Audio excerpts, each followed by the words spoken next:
Welcome to the fourth episode of Serial Killers of the World, where we delve into the dark histories of the world's most notorious crimes. Today, we jump into the story of Ted Bundy, the charming, articulate law student who masked a ravenous and monstrous appetite for violence. In the mid-1970s, America was undergoing a massive social shift. College campuses were hubs of freedom, trust, and community.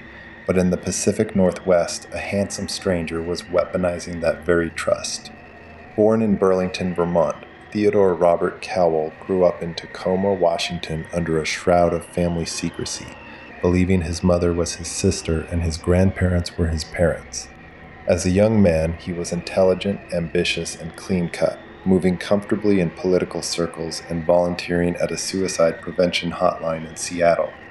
Bundy's volunteer work at the crisis center was so convincing that he even befriended Ann Rule, a former police officer who would later write the definitive biography of the killer, initially refusing to believe that her gentle colleague was a monster. Yet behind this polished veneer of a rising star lay a deeply fractured psyche, fueled by an insatiable hunger for control, torture, and death. We will walk down this dark corridor of history together, examining the pieces of evidence that were gathered from the cold crime scenes, tracing the exact footsteps of the investigators who chased a shapeshifter, and asking what psychological forces drive a man to step from the light of society into the deepest dark.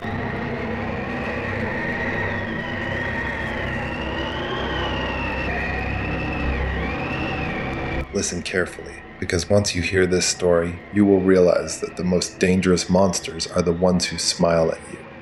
Imagine a rainy evening in 1974. A young college student is walking to her dorm room across a dimly lit campus in Seattle. A handsome young man with his arm in a plaster cast approaches her. Struggling to carry a heavy stack of books, he asks politely if she could help him put them in the passenger seat of his tan Volkswagen Beetle. She smiles, feeling completely safe. He is well-dressed, articulate, and clearly injured. But as they reach the car and she leans in to help, the cast comes off. A heavy crowbar swings in the darkness, striking her down. Within seconds, she is dragged inside the vehicle and she is gone. This was Ted Bundy's signature method, weaponizing empathy and exploiting the kindness of strangers. During the summer of 1974, his audacity peaked at Lake Sammamish State Park, where he approached multiple women in broad daylight using his fake cast ruse, successfully abducting Janice Ott and Denise Naslund within hours of each other. He approached Janice Ott under the warmth of the afternoon sun, asking for help with his sailboat, and led her away. Hours later, he returned to the same crowded park, repeating the exact same ruse to abduct Denise Naslund. The sheer audacity of hunting in a crowded recreation area showed a killer who felt entirely untouchable. His tan Volkswagen Beetle became a mobile chamber of horrors. The front passenger seat was completely removed, allowing him to lay his victims flat on the floorboard, hidden from sight of passing motorists. As the disappearances mounted across Washington, Oregon, Idaho, Colorado, and Utah, police struggled to coordinate across state lines. Investigators were looking for a suspicious man named Ted, who drove a Volkswagen, but few could believe that the brilliant law student could be a monster. Bundy was finally stopped by a patrol officer in Utah in 1975. Inside his car, police found a crowbar, handcuffs, trash bags, a ski mask, and a sheet torn into strips. He was arrested and later convicted of kidnapping Carol DeRange, but this was only the beginning of a bizarre legal saga. I'm your host, and for the next 10 minutes, you are looking into the eyes of a predator who hid in plain sight. Hold on tight.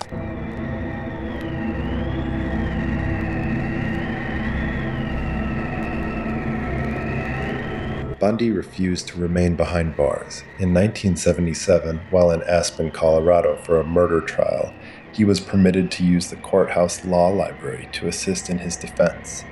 Left unsupervised, he jumped from a second-floor window and spent 6 days hiding in the rugged, freezing mountains before being recaptured. Just a few months later, he executed an even more daring escape from the Glenwood Springs jail. He had fasted for weeks, losing weight so he could squeeze his body through the tiny ceiling light fixture hole. Once through, he crawled through the tight crawl space and slipped out of the jail in the middle of the night, stealing a car and fleeing across the country to Tallahassee, Florida. Operating under an alias, Bundy's violence escalated into a feral frenzy. On the night of January 15, 1978, he broke into the Chi Omega sorority house at Florida State University. Within minutes, he bludgeoned and strangled 4 young women in their beds. Margaret Bowman and Lisa Levy died from their injuries, while 2 others miraculously survived.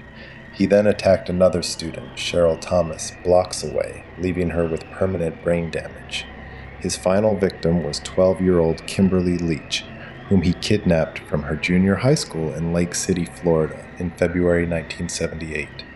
A week later, a local officer stopped Bundy in Pensacola while he was driving a stolen vehicle. The arrest marked the end of his cross-country killing spree, which is estimated to have claimed the lives of at least 30 women.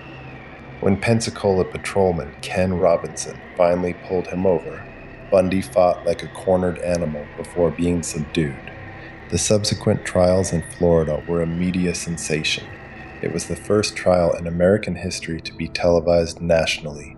Bundy, ever the narcissist, chose to act as his own defense attorney. He treated the courtroom as his personal stage, dressing in tailored suits, flashing charm at the cameras, and cross-examining investigators with arrogant confidence. He even married one of his supporters, Carol Ann Boone, during a courtroom session. But the theatrical display could not hide the mounting forensic evidence. The prosecution's key piece of evidence was a bite mark left on Lisa Levy. Forensic odontologists matched the bite impressions directly to Bundy's unique, crooked teeth. The jury found him guilty, and the judge sentenced him to death.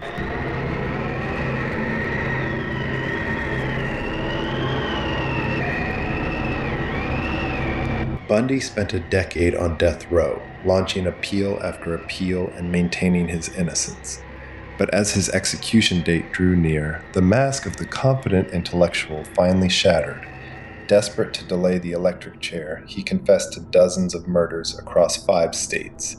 He described his crimes with cold, clinical detail, revealing where he had hidden the remains of his victims. He blamed his actions on a dark entity within him, a compulsion he could not control. Bundy was executed in the electric chair on January 24, 1989. Outside the Florida State Prison, a crowd of hundreds of people gathered on the morning of his execution. They cheered, waved signs, set off fireworks, and drank beer, celebrating the death of a monster. As the executioner pulled the lever, a cheer went up through the crowd outside the prison gates. They drank beer, sang songs, and celebrated the destruction of a man who had brought so much horror into their lives. Yet the legacy of his crimes lingered long after his ashes were scattered.